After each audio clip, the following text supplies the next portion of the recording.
को चुनकर निकाला जाए जो एक बेहतर स्वच्छ राजनीतिक विकल्प जनता के सामने दे सके। वो काम 2 साल मैंने किया। करीब करीब 1 करोड़ लोग जब इकट्ठा हुए पूरे बिहार से, उन्होंने मिलकर जन स्वराज नाम के दल की स्थापना की जो पिछले वर्ष 2 अक्टूबर को हुआ। अब जब दल बन गया है तो दल स्वाभाविक तौर पर आने वाले विधानसभा चुनाव की तैयारी कर रहा है। उस तहत लोग अलग अलग कार्यक्रम कर रहे हैं, लेकिन जन स्वराज में हम लोग के लिए राजनीति सिर्फ एमएलए का चुनाव लड़ना, चुनाव जीतना नहीं है।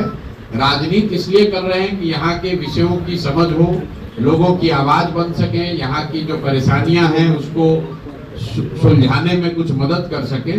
बाकी अभी 6-8 महीने में चुनाव है तो उस नजरिए से भी पार्टी तो तैयारी अपनी करेगी। और लोकतंत्र है, लोकतंत्र में चुनाव की एक अपनी महत्ता है, तो उस नजरिए से भी ये दौरे को आप देख सकते हैं। सत्ता पक्ष कह रही है सर कि मॉक पोल में जब जन स्वराज का ये हाल हुआ तो फिर आगे क्या होगा, इसको लेकर के क्या कहेंगे? भाई, आप जितने लोग यहाँ आए हैं, आपकी ये संख्या बताती है कि जन स्वराज की कोई ताकत है या नहीं है। कोई विधायक मंत्री यहाँ पर चला आए तो आप सब पत्रकार बंधु इतने कभी आ ही नहीं सकते हैं।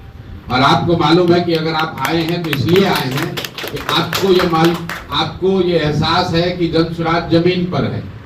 दूसरा, कोई दल कोई भी दावा कर ले, बिहार में अगर एक राजनीतिक व्यवस्था, एक राजनीतिक विकल्प और दल जो जमीन पर कार्यकर्ताओं के, लोगों के स्नेह से, सहयोग से चल रहा है, उसका नाम है जन स्वराज। ये निश्चित बात है कि ये नया दल है, अभी 2 वर्ष लगे हैं, लेकिन 2 वर्ष पुराना दल, और दल तो अभी 6 महीने पुराना ही है।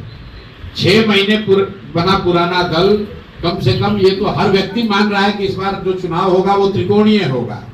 एक और एनडीए वाले रहेंगे जिसमें शारीरिक और मानसिक तौर पर थके हुए नीतीश कुमार जिसका नेतृत्व करेंगे। एक और राजद वाले होंगे जो कि जंगल राज के लिए, जिनको पूरा बिहार नहीं पूरा देश जानता है। और तीसरी ओर जन स्वराज होगा जिसमें पढ़े लिखे, ईमानदार, समझदार लोगों का एक समूह होगा। अब निर्णय बिहार की जनता को करना है कि उनको लालटेन का जंगल राज वापस चाहिए, या थके हुए नीतीश कुमार चाहिए, या बिहार के लोगों के द्वारा बनाया गया एक ईमानदार सशक्त विकल्प जन स्वराज चाहिए।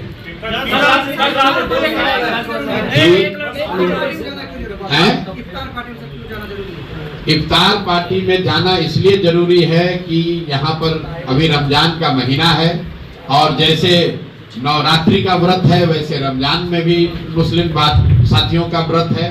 और मैं यहाँ आया हूँ और यही नहीं जा रहा हूँ।